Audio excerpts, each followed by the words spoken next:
꾸준한 영어 500번 원서 읽기, 한 권으로 500번 읽기 하고 있는 테드쌤입니다. 오늘은 우리 딸 자랑을 좀 해야겠는데요. 우리 큰딸이 아빠가 동영상 이렇게 낭독을 녹음하는 걸 보고 바쁜 시기인데, 지금 시험도 준비하고 있는 바쁜 시기인데도 불구하고 같이 동참하겠다고 해서 낭독을 올리고 있는 중입니다. 너무 이쁘죠? 처음에는 한 며칠 하다가 그만둘 줄 알았는데 지금 2주째 하고 있습니다. 예. 옛날부터 이제 낭독을 해보고 올리고 이랬었는데 처음으로 하루도 안 빠지고 계속 올리는 것 같습니다. 그래서 아마 오래 가야 되는데 응원하는 마음으로 저희 딸의 유튜브 닉네임을 말씀드리겠습니다. 누리달의 보관함이라고 하거든요. 꼭 많이 들러주셔서 응원해주시면 고맙겠습니다. 네. 자, 오늘은 Bunnicula 바로 읽어보도록 하겠습니다. Chapter 1. The Arrival. I shall never forget the first time I laid these now tired old eyes on our visitor. I had been left home by the family with the admonition to the 역시 처음에는 잘 입이 안 풀립니다. 그죠? 그러니까 영어 사용 근육이랑 한국 사용 근육이랑 한국어 사용 근육이랑 이게 조금 틀리다 보니까 입이 안 풀리면 한국말도 많이 안 한 데다가 영어까지 안 하고 시작하려고 하니까 조금 틀립니다. 자, 다시 하도록 하겠습니다. Bunnicula Chapter 1. The Arrival. I shall never forget the first time I laid these now tired old eyes on our visitor. I had been left at home by the family with the admonition to take care of the house until they returned. That's something they always say to me when they go out. Take care of the house, Harold. You are the watchdog. I think it's their way of making up for not taking me with them, as if I wanted to go anyway. You can lie down at the movies and still see the screen, and the people think you are being impolite if you fall asleep and start to snore or stretch yourself in public. No, thank you. I'd rather be stretched out on my favorite rug in front of a nice, whistling radiator. But I digress. I was talking about the first night. Well, it was cold. The rain was pelting the windows, the wind was howling, and it felt pretty good to be indoors.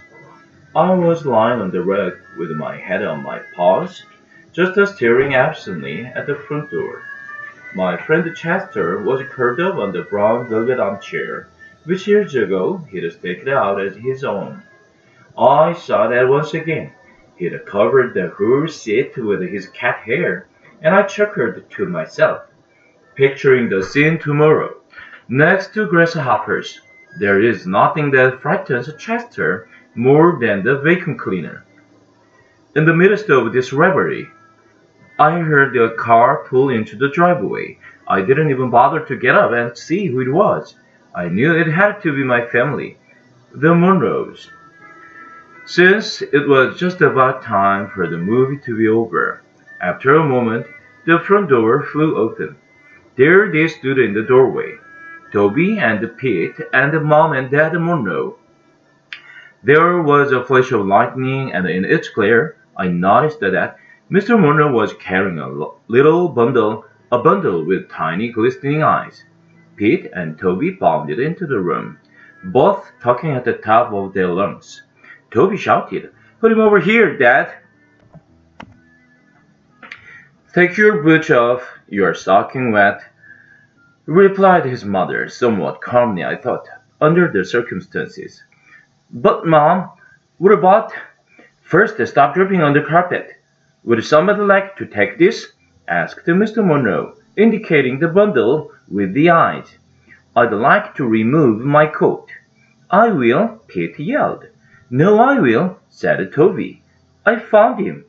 You will drop him. I will not. You will too. Mom, Pete punched me.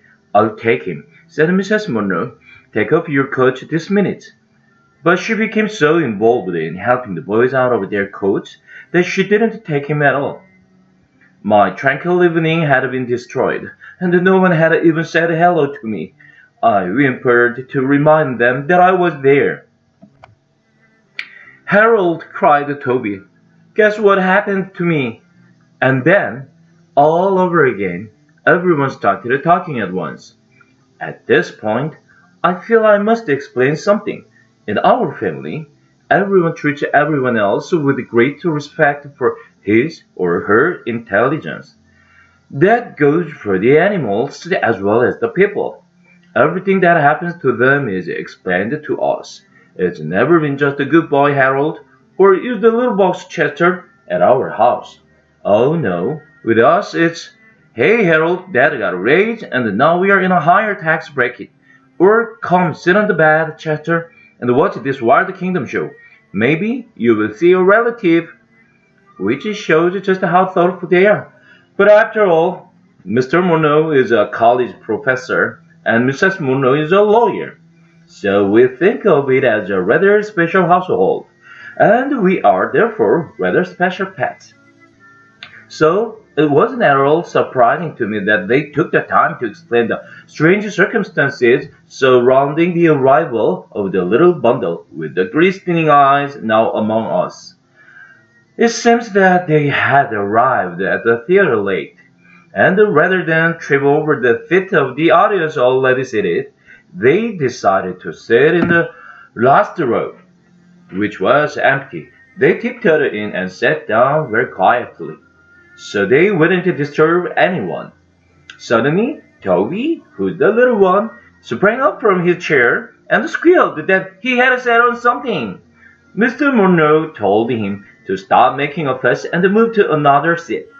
But in an unusual display of independence, Toby said he wanted to see just what it was he had sat on. An usher came over to their row to shush them, and Mr. Monroe borrowed his flashlight. What they found on Toby's chair was the little blanket bundle that was now sitting on Mr. Monroe's lap. They now unwrapped the blanket, and there in the center was a tiny black and white rabbit, sitting in a shoebox filled with dirt. A piece of paper had been tied to his neck with a ribbon. There were words on the paper, but the Monroes were unable to decipher them because they were in a totally unfamiliar language. I moved closer for a better look. Now, most people might call me a mongrel, but I have some pretty fancy bloodlines running through these veins, and the Russian wolfhound happens to be one of them. Because my family got around a lot, I was able to recognize the language as an obscure dialect of the Carpathian Mountain region. Roughly translated, it read, "Take good care of my baby," but I couldn't tell if it was a note from a bereaved mother or a piece of Romanian sheet music. The little guy was shivering from fear and cold. It was decided that Mr. Monroe and the boys would make a house for him out of an old crate and some heavy-duty wire mesh from the garage. For the night, the boys would make a bed for him in the shoebox. Toby and Pete ran outside to find the crate, and Mrs. Monroe went to the kitchen to get him some milk and lettuce. Mr. Monroe sat down, a dazed expression in his eyes, as if he were wondering how he came to be sitting in his own living room in a wet raincoat with a strange bunny on his lap. I signaled to Chester, and the two of us casually moseyed over to a corner of the room. We looked at each other. "Well, what do you think?" I asked. "I don't think rabbits like milk," he answered. Chester and I were unable to continue our conversation because a deafening crash commanded our attention. Pete yelled from the hallway, "Ma, Toby broke the rabbit's house." "I didn't, I just dropped it. Pete won't let me carry it. It's too big. Toby's too little." "I'm not, you're two." "Okay, fellas, Mrs. Monroe called out as she entered with the milk and lettuce. Let's try to get it in here with as little hysteria as possible, please. Chester turned to me and said under his breath, "The lettuce looks repulsive, but if there's any milk left, I get it." I certainly wasn't going to argue with him. I'm a waterman myself. At that moment, the crate arrived, barely standing the strain of being pulled in two directions at once. "Ma, Toby says he's going to keep the rabbit in his room." "That's not fair. Harold sleeps in his room." "Only sometimes," I thought. "But I know he's got a leftover ham sandwich in his drawer." Toby's a nice kid, don't get me wrong, but it doesn't hurt that he shared his stash with me. It was, after all, at one of those late-night parties in Toby's room that I first developed my taste for chocolate cake. And Toby, noting my preference, has kept me in chocolate cake ever since. It, on the other hand, doesn't believe in sharing, and the only time I tried to sleep on his bed, he rolled over on me and pinned me by my ear just so that I couldn't move for the rest of the night. I had a crick in my neck for days. "But he's mine," Toby said. "I found him." "You sat on him, you mean." "I found him, and he's sleeping in my room." "You can keep Smelly Old Harold in your room, and Chester too, if you want to, but I'm gonna keep the rabbit in mine." Smelly Old Harold? I would have bitten his ankle, but I knew he hadn't changed his socks for a week. Smelly indeed. Mr. Monroe spoke up.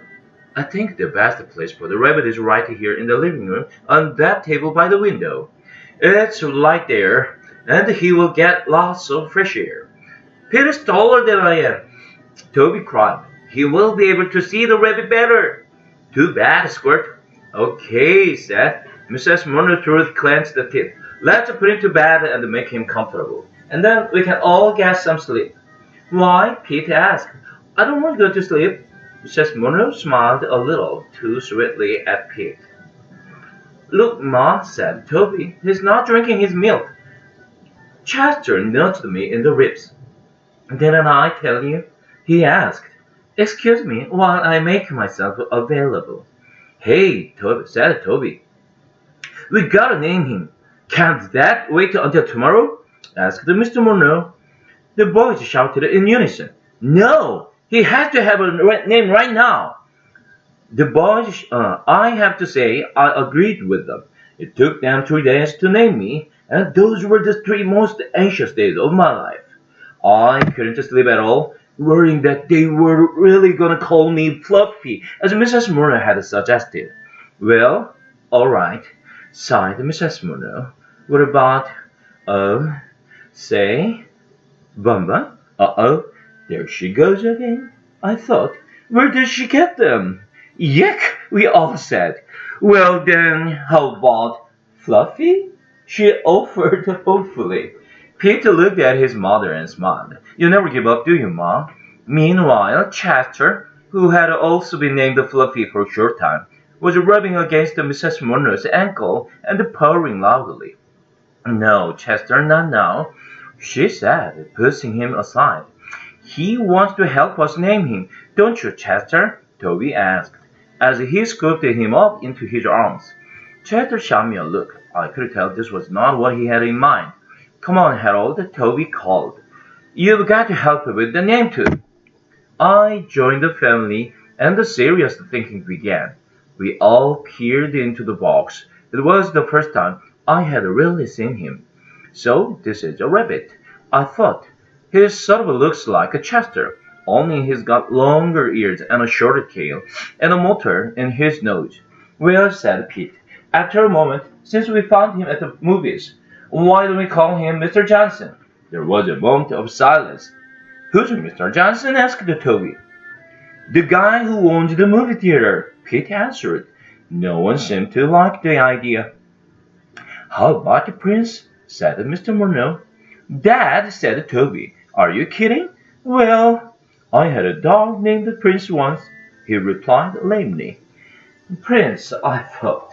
"That's a silly name for a dog." "We found him at a Dracula movie.